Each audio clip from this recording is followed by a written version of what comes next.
కమ్యూనిస్టులకు ఒక పెద్ద సమస్య ఏంటంటే ఇప్పటిదాకా చంద్రబాబు గారు తమను వెంట తిప్పుకుంటారన్నటువంటి ఉద్దేశంతో అంగన్వాడీల ఉద్యమం లేకపోతే కనుక ఏదైతే ఆశా వర్కర్ల ఉద్యమం వీటన్నిటిని ఎంకరేజ్ చేసి పెట్టారు.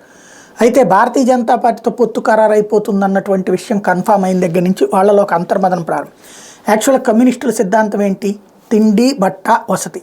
జగన్మోహన్ రెడ్డి హయాంలో వాస్తవంగా అదే కదా చేసుకొచ్చింది. ఈవెన్ రాజశేఖర రెడ్డి అయినా ఇప్పుడు జగన్మోహన్ రెడ్డి అయినా ఇల్లు కల్పించడం, అట్లాగే సంక్షేమ పథకాలు ఇళ్ళకి చేర్చడం, పెన్షన్ లాంటివి ఇళ్ళకి చేర్చడం, ఇట్లాంటివి చేసుకొచ్చారు. అంటే వీళ్ళ ఎజెండాని కరెక్ట్గా అమలు చేస్తుంది. వీళ్ళు డ్రీమ్ లేదా యాజిటేషన్ ప్రాక్టికల్గా అమలు చేసుకొస్తున్నది జగన్మోహన్ రెడ్డి. అట్లాంటి వ్యక్తికి దూరం అయ్యామన్నటువంటి కాన్సెప్ట్ అట్లనే జగన్మోహన్ రెడ్డిని దగ్గరికి రాని, కాబట్టి అందులో తప్పలేదు, జగన్మోహన్ రెడ్డి దించేయాలన్నటువంటిది ఉంది. మరొక వైపున వచ్చేటప్పటికి చంద్రబాబు దగ్గరికి రానిట్లేదు అన్నటువంటి అంతర్మాదనం ఉంది. ఇప్పుడు కాంగ్రెస్తో కలిస్తే ఏం సాధించగలం అన్నటువంటి బాధ ఉంది. ఏం జరుగుతుందో చూడాలి.